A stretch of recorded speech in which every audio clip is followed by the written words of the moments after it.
شالوم شالوم شالوم بيتسب እግዚአብሔር አምላኽ ከመይ ሓዲርኩም ሰላም ጸጋ ምሕረት ፍቕሪ ናይ እግዚአብሔር በዝሕልኩም ኣነ ሓውኹም ሰላሓዲኔ ሎሚ ድማ ከምቲ ኩሉ ግዜ እንካፈሎ ናይ መዓልቲ ቃል ድብል ፕሮግራምና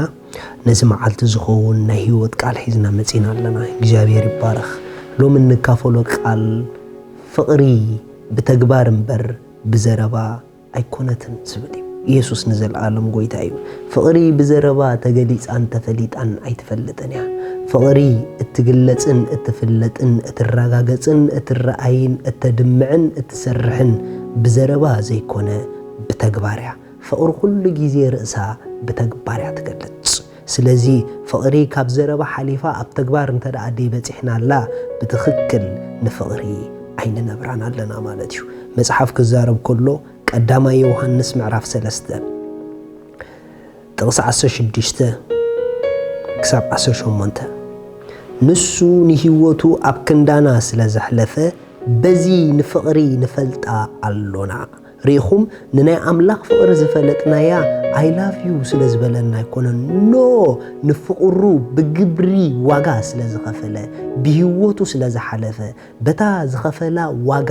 ኣባና ዘላቶ ፍቕሪ ድማ ፈሊጥናያ ስለዚ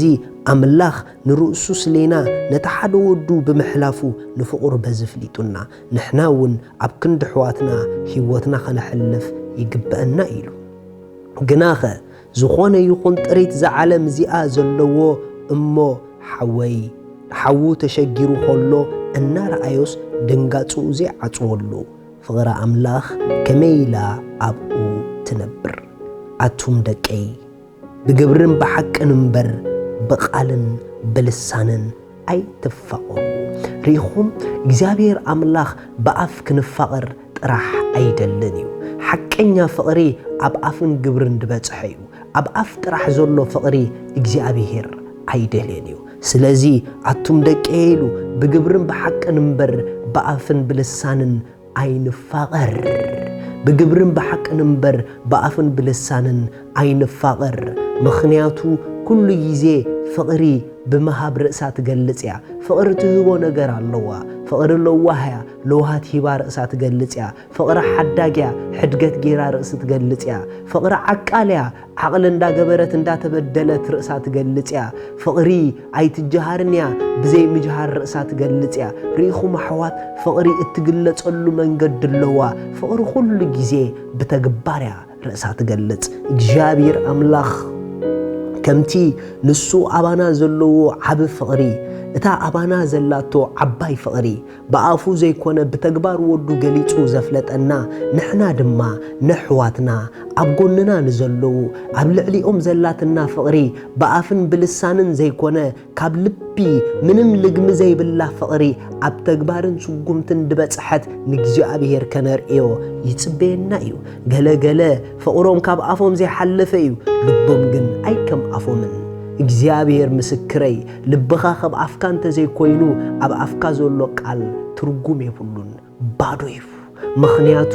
ኣብ ልብን ኣብ ኣፍን ሓደ ቃል እንተ ዘየለ ሓሶት ኣሎ ማለት እዩ ሓቂ እንተ ደኣ ኣሎ ኮይኑ ግን ኣብ ልብን ኣብ ኣፍን ሓደ ድምፂ ክህሉ ኣለዎ ስለዚ ከምቲ ብኣፍና ነፍቅረኩም ኢና ንብሎም ልብና ከምኡ እንተ ደኣ ኮይኑ ዝርአ ስጉምቲ ኣሎ ካባና ናብኦም ዝሓልፍ ነገር ኣሎ ወይ ዓቕሊ ድዩ ወይ ለውሃት ድዩ ወይ ድንጋጸ ድዩ ወይ ምሕጋዝ ድዩ ዝተፈላለየ መንገዲ ፍቕሪ ትህብ ስለ ዝኾነት ፍቕሪ እትህቦ ኩሉ ግዜ ስለ ዘለዋ እቶም ናይ ብሓቂ ፍቀርቲ ብምሃብ ርእሶም ይገልጹ እዮም ካብኦም ትቕበሎ ነገር ኣሎ ካብኦም ትቕበልዮ ነገር ካብአን ትቕበሎ ነገር ኣሎ ምኽንያቱ ናይ ብሓቂ ካብ ልቢ ዝመንጮ ፍቕሪ ብምሃብ ርእሱ ዝገልጽ ፍቕሪ እዩ ስለዚ ሕዋተየ ብኣፍን ብልሳንን ምፍቓር ናይ ረኣዩለይ ጎደና ገዲፍና እግዚአብሔር ዝሪኦ ፍቕሪ ምንባር ንጀምር ኣምላኽ ዝሪኦ ካብ ኣፍ ሓሊፉ ኣብ ስጉምቲ ዝበጽሐ ፍቕሪ እዩ ፍቕሪ ኩሉ ግዜ ዝበሃል ዘይኮነ ዝግበር ኣለዋ እዩ ፍቕሪ ባህሊት ዘይኮነት ገባሪት እያ ፍቕሪ ሓይላ ብዘረባ ዘይኮነ ሓይላ ኣብ ግብራ እዩ እግዚአብሔር ኣምላኽ ኩሉ ጎደኑኡ እንተሪኢኹሞ ተዛራባ ኣምላኽ ጥራሕ ኣይኮነን ኖ እግዚአብሔር ኣምላኽ ፈጻመ ኣምላኽ እዩ ገባረ አምላኽ እዩ ንምንታይ ተተባሃለ ፍቕሪ ሓይላ ኣብ ምግባር እዩ ስለዚ ሎሚ ሓደ መልእኽቲ ክበኩም ነቶም ነፍቅሮም ኢና ትብልዎም ኣርእይዎም ብኸመይ ከም ተፍቅርዎም ካባኹም ናብኦም ክሓልፍ ዝግብኦ መላጋገጽ ናይ ፍቕርኹም መርገጽ ናይ ፍቕርኹም ኣርእይዎም ምኽንያቱ ብሓቅን ግብርን ክንፋቐር ናይ እግዚኣብሔር ፍቓድ እዩ ተሓቀኛ ፍቕሪ ግብሪ ዘለዋ እያ ታዘይ ሓቀኛ ፍቕሪ ኣብ ግብሪ ዘይበጽሐት ኣብ ልሳን ጥራሕ ዝተረፈት እያ ስለዚ ሎሚ ንልብና ንስማዓዮ ሎሚ እንተ ደኣ ልብናን ኣፍናን ሓደ ዘየለ ኮይኑ ነቶም ብኣፍና I love you ኢልና ድሕሪ ማዕጾ I hate you ንብሎም ዘለና ሎሚ ኣቅድሚኦምን ድሕሪኦምን ሓደ ንኹን ገለገለ ሰባት ኣቅድሜኻ ኣፎም ጥዑም እዩ ኣቅድሜኻ ኣፎም ምቁር እዩ ድሕሪ ማዕጾ ልቦም ግን ንዓኻኹም ይኮነን ከምዚ ዓይነት ጎደና እግዚኣብሔር ኣይከብረሎን እዩ ስለዚ ኣምላኽ ዝኸብረሉ ኣቅድሚትን ብድሕሪትን ሓደ ክንኮን ኮለና እዩ ስለዚ ነቶም ነፍቅረኩም ኢና ንብሎም ብድሕሪ ማዕጾውን ከምኡ ንኹነሎም ኣቅድሚኦም ከዓ ንገለጸሎም ንገሃደሎም ፍቕርና ብተግባር ንንበሮ ሻሎም